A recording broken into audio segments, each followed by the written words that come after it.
Vamos a mirar qué sistemas respiratorios o qué estructuras respiratorias utilizan los animales de acuerdo a su complejidad. Ya dijimos que todos son aerobios, utilizan oxígeno, pero hay unos que utilizan pulmones, otros utilizan, ¿qué más?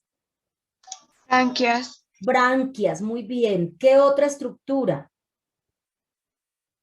La cutánea. La cutánea, utilizan la piel para hacer el intercambio gaseoso. ¿Qué más?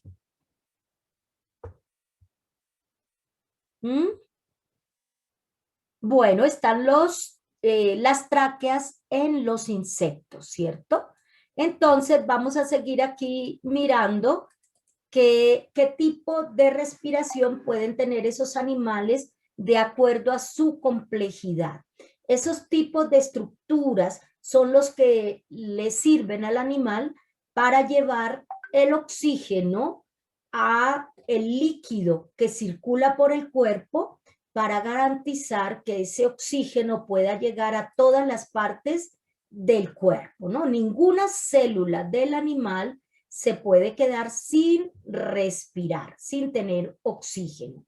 Nosotros vimos, creo que ayer alcanzamos a ver algo, el primer grupo de animales, que es el más sencillo, son los poríferos, que están constituidos por las esponjas, ¿cierto?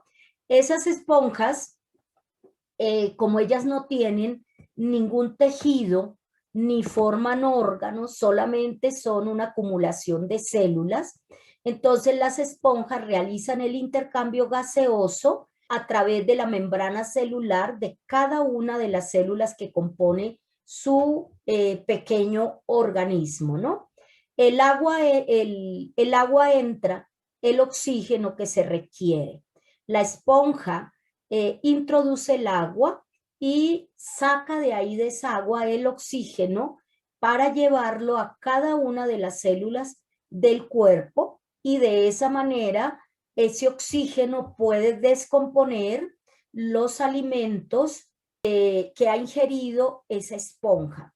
Si no le llega oxígeno, o sea, la esponja no puede respirar, muere. ¿Por qué razón? Porque no puede descomponer el alimento y no puede obtener la energía. La respiración de la esponja de los poríferos se llama respiración directa. ¿Por qué? Porque se hace entre el medio ambiente y la membrana de cada una de las células del animal, ¿cierto? Aquí tenemos los poríferos, los cnidarios, como la medusa, los platelmintos, como la planaria, y los nemátodos, como la tenia solitaria y el Ascaris lumbricoides, que suelen vivir en nuestro sistema digestivo causándonos daño. Este tipo de organismos, estos 4 grupos, tienen respiración directa, porque la hacen a través de la membrana celular, ¿no? De manera directa con el medio ambiente. Luego viene el grupo de los anélidos, cuyo representante más importante es la lombriz de tierra. Esta lombriz de tierra tiene una respiración llamada cutánea, que se realiza a través de que esa piel necesita estar húmeda para poder recibir el oxígeno. Debe ser bastante delgada para que el oxígeno pueda atravesar esas células. Aquí vemos un corte de lo que es la piel de una lombriz de tierra.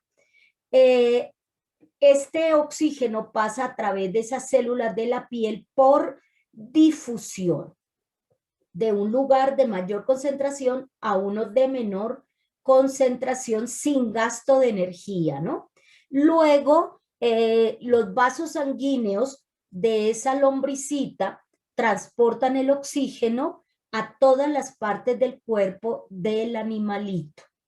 La piel debe estar húmeda, por eso a veces cuando encontramos una lombricita por ahí fuera de la tierra, duran muy poco tiempo porque el sol las reseca y mueren, ¿no? Entonces deben estar allá metidas dentro de la tierra para permanecer húmedas y poder hacer su respiración.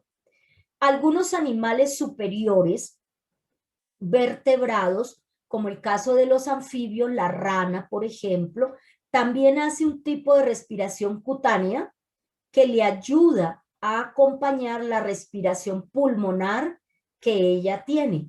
Entonces, la rana hace respiración pulmonar, es la principal, y se ayuda un poco con la respiración cutánea cuando ella se introduce en el agua, por ejemplo. ¿Listo? Ahora tenemos los artrópodos.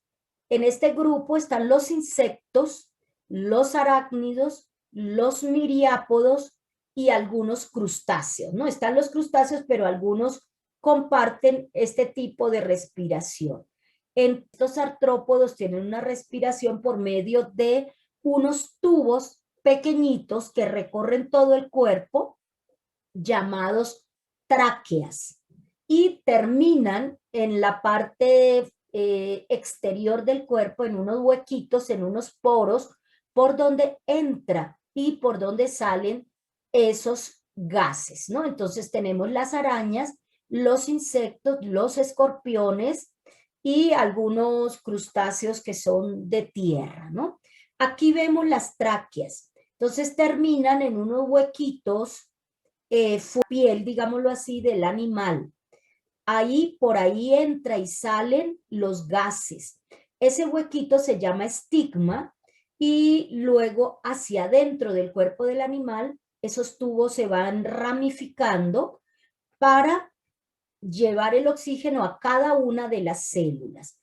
Esas tráqueas llevan el oxígeno a cada célula porque en estos animales el oxígeno no pasa al líquido circulatorio del animal, sino que es llevado por los tubos directamente a cada célula. Todos los artrópodos tienen este tipo de respiración, que es la respiración traqueal. En el caso de la estrella de mar, que pertenece al grupo de equinodermos, ella tiene una respiración muy especial. Tiene una especie de branquias, no tan parecidas a las de los peces, son unas branquias un poquito diferentes que están pegadas en la piel del animal y por eso se llaman branquias dermales. También tienen los pies ambulacrales, que son las paticas que tienen, y ahí tienen como unas ventositas, como unos rodeticos ahí por donde entra y sale los gases respiratorios. Tiene esos rodeticos, se llaman pápulas, que tienen las paredes muy finas para poder hacer el intercambio de gases. Ese intercambio de gases lo hacen entre el agua, porque ellas viven en el agua, entre el agua y las células del cuerpo. ¿Listo? Esos son la estrella de mar, los equinodermos. Ahora vamos con los vertebrados. Tenemos los peces, ¿cierto? Esos peces respiran por medio de branquias. El agua entra por la boquita y pasa a través de esas branquias para que se pueda sacar el oxígeno de esa agua que entra al cuerpo del animal. Esas branquias, como vemos acá en la figura, tiene bastantes vasos sanguíneos y al sacar el oxígeno va directamente a los vasos sanguíneos en las branquias para ser repartido a todas las partes del cuerpo, a cada célula del animal, del pececito, ¿no? Estas branquias también se dan en la mayoría de animales acuáticos, ¿no? También hay crustáceos como camarones, como langostas que tienen branquias. Las branquias pueden ser internas cuando están tapadas con una piel gruesa, entonces la tienen tapadas en el caso de los peces óseos. Y en los peces cartilaginosos como el tiburón, las branquias están externamente, se ven, ¿no? Nosotros hemos visto todos un pez, si no lo hemos visto directamente, lo hemos visto en películas, en videos, y vemos cómo ellos al nadar van moviendo aquí al pie de la cabeza una estructura. Esa estructura son las branquias. Nosotros las llamamos agallas. Eso, estiran la boquita para que entre el agua y también botan el exceso de agua. Luego pasa las branquias las están moviendo para que salga el agua y entra por la boquita y ellas o ellos toman el oxígeno disuelto en el agua. Nosotros no podemos, ¿no? Si nosotros nos metemos en el agua y no tenemos cómo respirar, pues no vamos a poder obtener el oxígeno que está en el agua y nos vamos a asfixiar y morir. En el caso de los anfibios, que nuestro representante número 1 es las ranas, ¿cierto? Aquí tenemos los renacuajitos, pero también están las salamandras, que son anfibios. Los anfibios tienen respiración por pulmones, una respiración pulmonar, pero ellos tienen diferentes tipos de respiración a lo largo de su vida. Cuando son bebés, ¿cómo se llaman los bebés de una rana? Renacuajos. Renacuajos, muy bien. Esos renacuajos, la ranita pone los huevos, los renacuajos nacen y los renacuajos en su primera etapa de vida, ellos están dentro del agua y tienen respiración branquial, tienen branquias y son branquias externas, así por fuera en la piel, para poder sobrevivir en el agua, ¿no? Luego ellos van creciendo y empiezan a salir a la tierra y va evolucionando, se van madurando las estructuras que tienen por dentro para formar los pulmones. Entonces son anfibios porque pueden estar en el agua, pueden estar en la tierra, pero son más de la tierra, ¿no? Cuando ya son adultos. La principal respiración de ellos es pulmonar, pero cuando tienen esos periodos de entrar al agua, entonces ellos también hacen una respiración cutánea. Los anfibios cambian esa respiración a través de el desarrollo de su cuerpo, ¿no? Los pulmones son alargados, no tienen mucho cuerpo, son más bien alargados. Es el caso también de la salamandra, ¿no? Aquí lo vemos, son dos tubos bastante alargados, un poco estrechos, pero largos. Entonces tienen respiración pulmonar y se ayudan con la respiración cutánea. Invertebrados, se me olvidó hablar de los moluscos, caso de pulpo, tienen respiración branquial, ¿no? Los pulpos tienen respiración branquial. El caso de otros vertebrados como la tortuga, que son los quelonios, vertebrados reptiles, perteneciente a la familia de los quelonios, ¿no? Ellos tienen respiración pulmonar. Los pulmones tienen unos septos o tienen unas divisiones, aquí lo podemos ver, son divididos ese pulmón para dar más espacio. Estos de las tortugas son más amplios, más cortos que los de los anfibios, pero más anchos.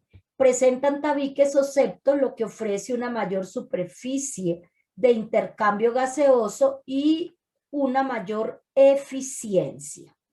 En el caso de las tortugas, ¿no? En los ofidios, que también son reptiles y son las serpientes, presentan solo un pulmón, el pulmón derecho. El pulmón izquierdo se encuentra atrofiado, no funciona. Las tortugas marinas, además de respiración pulmonar, poseen una respiración cloacal para poder sobrevivir y durar bastante tiempo bajo el agua. Para eso, la cloaca de ellas, la colita, por donde salen también los excrementos, tiene varios vasos circulatorios, es bien vascularizada para que pueda transportar el oxígeno. En el caso de las aves, el intercambio gaseoso se realiza por dos pequeños pulmones, pero que son muy eficientes. Están divididos para darle más espacio, y las aves tienen una posibilidad de llenar su sangre, su cuerpo, de oxígeno fácilmente. Nunca tienen que les falte el oxígeno porque la respiración de ellas es muy eficiente. Y los pulmones entonces tienen unos parabronquios llenos de capilares sanguíneos para hacer el intercambio gaseoso. El intercambio del oxígeno con la sangre se llama hematosis. Y además tienen unas bolsas que son los sacos aéreos, mírenlos, alrededor de esos pulmones. Esos sacos aéreos le dan mayor eficiencia, les ayuda a mantener la temperatura y les ayuda a hablar, a sostenerse en el aire con mayor facilidad. Hacia la parte de adelante, lo que nosotros conocemos como laringe, ellos tienen o ellas tienen ahí como una caja de resonancia que se llama siringe, y por la cual ellos pueden hacer sus cantos, sus trinos, debido a esa caja de resonancia que hay ahí. Listo. En los mamíferos, todos los mamíferos tienen pulmones, una respiración pulmonar. Unos más largos los pulmones, otros más cortos, y acompañados de unos tubos que permiten, son las vías respiratorias que permiten la entrada del aire, ¿no? Están las fosas nasales, la faringe, la laringe, la tráquea, los bronquios y luego los pulmones. Son pulmones lobulados, tienen aquí divididos en varias partes, y se alojan en la cavidad pleural con una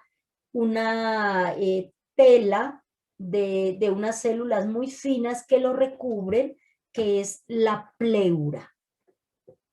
El intercambio de gases con la sangre, que es la hematosis, se realiza a nivel de los alvéolos pulmonares, que están rodeados de vasos capilares sanguíneos. Y la emisión de sonidos es posible debido a que los mamíferos tienen cuerdas bucales o vocales. ¿Listo? Preguntica. No, señora profe. En organismos como los poríferos, las esponjas, los cnidarios, la planaria, se hace una respiración directa a través de la membrana de cada una de las células. En la lombriz de tierra, los anélidos, hay una respiración cutánea a través de la piel. En los artrópodos, como los insectos, las arañas, los escorpiones, hay una respiración a través de unos tubos que se llama tráqueas, ¿no? En los animales acuáticos, la respiración se lleva a cabo de manera branquial, ¿no? Gracias a las branquias, que son estructuras ubicadas en la cabeza del animal. En los anfibios hay respiración pulmonar. En los anfibios. En los reptiles también, con variaciones de acuerdo al tamaño y a la forma de los pulmones. En los mamíferos también es respiración pulmonar. De igual manera, hay variación en el tamaño y la forma de los pulmones.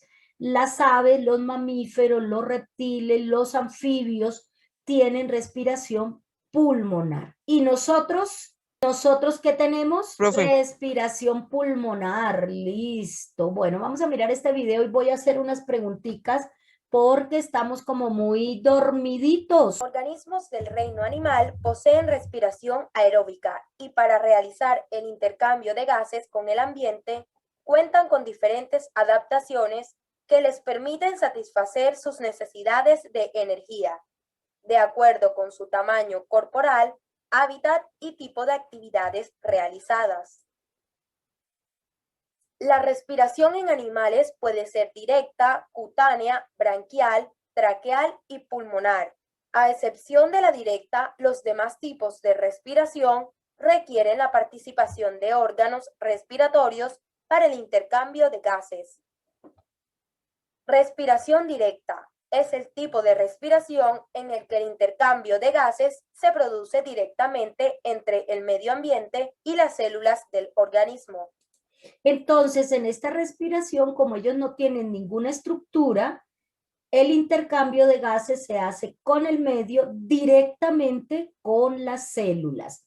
Se da en organismos como los poríferos, la esponja, los cnidarios, como más conocido tenemos la medusa, platelmintos como la planaria y nemátodos como el Ascaris microaerófilo. Estos organismos son microaerófilos, quiere decir que necesitan muy poco oxígeno para poder vivir. Por eso estos nemátodos pueden vivir dentro de nuestro intestino, causándonos daño, dolor de estómago, diarrea, porque ellos necesitan muy poco oxígeno. La tenia solitaria, el Ascaris, todos esos tienen respiración directa y son microaerófilos. Poco oxígeno necesita. Sin la intervención de órganos respiratorios.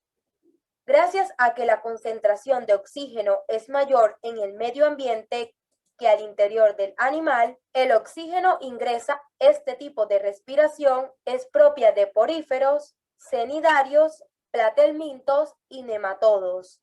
Poríferos. Las esponjas dependen de la difusión para obtener el oxígeno que necesitan.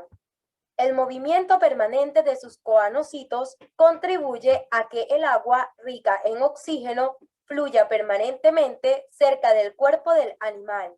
De esta forma se mantiene el suministro de oxígeno, garantizando con ello que la difusión sea efectiva. Como el cuerpo de las esponjas está constituido solamente por dos capas delgadas, células que están en contacto con el agua, la difusión es suficiente para que se realice el proceso respiratorio. Cnidarios. Los cnidarios, como las medusas y las hidras, carecen de sistema respiratorio y por lo tanto el intercambio gaseoso se realiza en todo el cuerpo del animal por difusión, pasando de unas células a otras. Organismos parásitos como la tenia, que pertenece a los platelmintos, y los oxiuros, que pertenecen a los nematodos, requieren una mínima cantidad de oxígeno para su metabolismo. Por ello se les denomina microaerófilos. En nuestro país encontramos entre la costa pacífica y la región Caribe este tipo de seres vivos con sus respectivos procesos de respiración. El pez abisal. El nombre científico es Photoblepharon palbepratus. Es un pez que brilla debido a miles de bacterias que habitan en una bolsa que tiene debajo de los ojos. Esta luz atrae a presas diminutas, permite la comunicación entre estos peces, atrae parejas y el parpadeo confunde a los depredadores. No solo se alimenta de zooplancton, sino también de los pececillos que se acercan atraídos por este. Estos peces también se alimentan de cangrejos y camarones. Está completamente adaptado a condiciones extremas. La presión es muy elevada, superando fácilmente las 200 atmósferas. Equivale a 200 kilogramos por centímetro cuadrado. Si ponemos a un ser humano en tales condiciones, moriría de edema al reventarse los pulmones y vasos sanguíneos. La temperatura ronda entre los -1 grado centígrados y 3 grados centígrados debido a la falta de luz solar. Zona abisal. Pequeño gráfico que muestra los diferentes niveles para hacernos una idea. Comentario, algo que quieran hacer. Señora. ¿No se ha experimentado más hacia el fondo del mar? Algunos sitios, porque ustedes saben que por lo menos en el fondo del mar existe, llamémoslo así, como unas fosas, unos huecos profundos, que son, por ejemplo, las fosas marianas, que tienen una profundidad de 8.000 metros, casi como si fuera el Everest hacia abajo. Allí vivía el Sí, megalodón. sí, entonces no se ha podido estudiar mucho debido a la presión. O sea, hay que ir con aparatos especiales que pues son difíciles y todavía no se tiene como esa tecnología para poder bajar hasta el fondo y soportar esa presión que puede pues matar a las personas. Los buzos, ustedes se dan cuenta que esos buzos bajan con unos trajes especiales, con oxígeno y van hasta cierto lugar. Luego, cuando van a subir a la superficie, tienen que hacerlo lentamente, descansando, para no sufrir la descompresión, ¿no? Profe, ¿Sí? esto que, o sea, es que, digamos, o sea, la presión de, digamos, arriba, digamos, por una parte normal de arriba es muy diferente a la que ya está al fondo. Sí, explícame eso, ¿cómo? Es como decir, profe, digamos, es una, digamos, como que la presión de aquí es, digamos, de la parte de arriba es como una presión, digamos, normal, como digamos, Sí. está en un verde, en un color verde. Pero en cambio ya bajando más, va bajando como la presión de así amarillo a rojo y así. Sí, ya, sí. Zonas abisales, que es en donde están estos animales que estábamos mostrando ahí, la presión es bastante fuerte, ¿no? Entonces, un poco, pues yo me imagino que deben haber muchos animales desconocidos allá, especialmente en las fosas marianas, ¿no? Que son esas profundidades tan grandes. Los seres humanos y cualquier animal que tenga una respiración pulmonar, al bajar y al estar sometido a esa presión tan fuerte, recuerden que entre más baje yo hay más presión porque hay más capas de aire sobre nuestro cuerpo, ¿no? A mayor altura hay menos presión y a menor altura hay más presión. Entonces, en la medida en que yo me vaya más profundo en el mar, pues voy a tener más presión.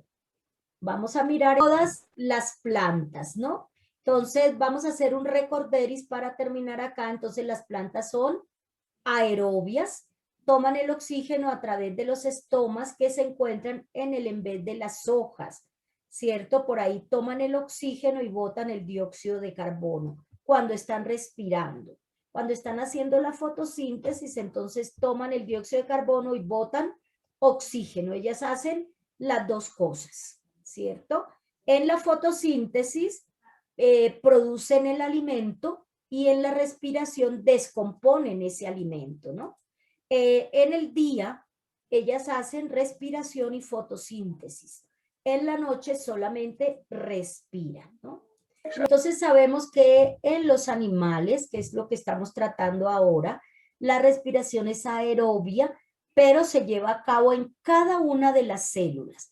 El oxígeno entra a través de las estructuras respiratorias, llámese pulmones, branquias, llámese tráqueas, etcétera. Pero deben llegar a cada una de las células del cuerpo y entrar una parte de esa descomposición de la glucosa, que es el alimento, se hace en el citoplasma y ahí se hace la glucólisis o glicólisis, descomposición de la glucosa en dos moléculas de ácido pirúvico. Luego del citoplasma pasa a esta estructura, este organelo que se encuentra ahí también en el citoplasma, que es la mitocondria. En una parte de esa mitocondria, por acá, se realiza el ciclo de Krebs, que continúa descomponiendo ese ácido pirúvico. Y finalmente la cadena respiratoria se hace en las crestas mitocondriales y como resultado da 38 moléculas de ATP, que es la energía, dióxido de carbono y vapor de agua que salen como desecho. Las plantas tienen la facultad de fabricar, mediante la fotosíntesis, unos compuestos orgánicos llamados hidratos de carbono, y un gas llamado oxígeno. En estos procesos es imprescindible la participación de la energía lumínica del Sol, el dióxido de carbono y el agua. Como producto final, además de los hidratos de carbono, se libera oxígeno. Durante la noche, se hace evidente que también las plantas respiran, consumiendo oxígeno y liberando dióxido de carbono. Sin embargo, las plantas producen mucho más oxígeno que el que consumen. Los animales más simples no necesitan grandes cantidades de oxígeno y respiran por difusión directa a través de la membrana celular.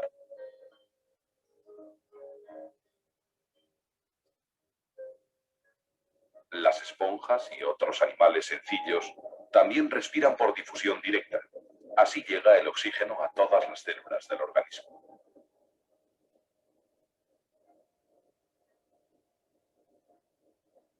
Otros animales, como esta lombriz de tierra, tienen respiración cutánea. La piel de estos animales es muy sensible al intercambio gaseoso. El oxígeno atraviesa la piel y se incorpora a la sangre a través de los múltiples capilares. Y lo mismo ocurre con el dióxido de carbono, en el sentido inverso. Este tipo de respiración se da sobre todo en los anfibios, como las ranas o los sapos, que aunque tienen aparato respiratorio pulmonar, pueden respirar de esta manera cuando están debajo del agua.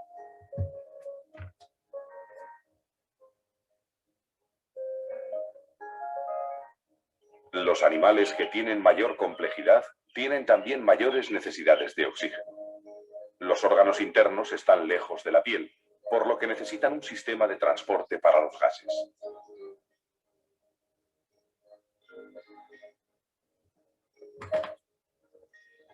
Por ello desarrollaron el sistema circulatorio, encargado, entre otras labores, de llevar el oxígeno a todas las células del cuerpo a través de la sangre. También desarrollaron órganos respiratorios especializados, como las branquias, que tienen una gran superficie de intercambio gaseoso. Las branquias pueden ser externas, como en las larvas de insectos acuáticos, crustáceos o larvas de anfibios, como los renacuajos en sus primeras fases de vida.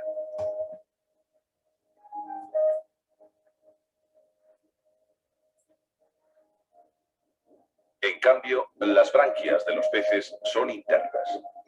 En su interior, la circulación sanguínea es abundante. Necesitan un flujo constante de agua. Al abrir la boca, el agua fluye hacia adentro y sale por las agallas pasando antes por las branquias, las cuales retienen el oxígeno que estaba disuelto en el agua. En los animales terrestres se ha producido también la especialización del sistema encargado del transporte de los gases respiratorios. Ciertos grupos de artrópodos, como las arañas y los insectos, han desarrollado un aparato respiratorio traqueal. Consiste en una serie de tubitos muy finos, ramificados por todo el interior del cuerpo del animal. Estos tubitos, llamados tráqueas, están en comunicación con el exterior por medio de unos orificios. Las tráqueas están llenas de aire y llevan el oxígeno por todo el organismo. También recogen los gases de desecho para llevarlos al exterior. Los animales más complejos tienen respiración pulmonar. Los pulmones son dos bolsas envueltas por los capilares sanguíneos. El intercambio de gases se produce entre los alveolos pulmonares y los capilares.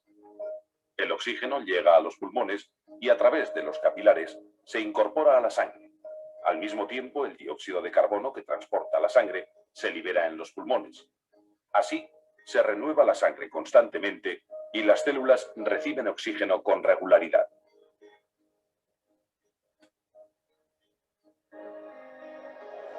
Los anfibios adultos, reptiles, aves y mamíferos tienen este tipo de respiración.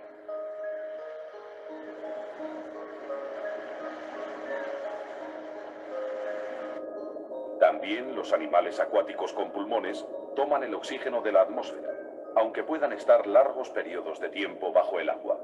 Es el caso de las focas o las ballenas.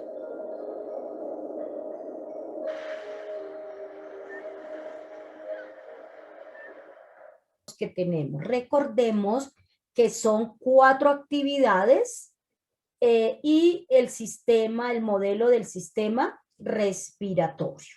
¿Listo? Entonces, este tiempecito lo vamos a utilizar para eso. El lunes voy a dejar una actividad chiquitica para presentar en clase. Ustedes van a consultar un animalito, el que ustedes quieran, un león, un elefante, un zancudo, una hormiga, un pez, un tiburón, una ballena, el que quieran. Y van a consultar cómo es la respiración de ese animal, qué tipo de respiración es, cómo que utiliza pulmones, branquias, tráqueas, qué utiliza y cómo se realiza. Lo van a presentar en clase, pueden grabar un pequeño videíto, ustedes explicando, pueden hacer una cartelera, pueden hacer diapositivas, pueden hacer en Word y mostrar únicamente la respiración. Quiero que la organicen y hagan una exposición sobre eso. ¿Listo? Entonces nos vemos en la próxima clase.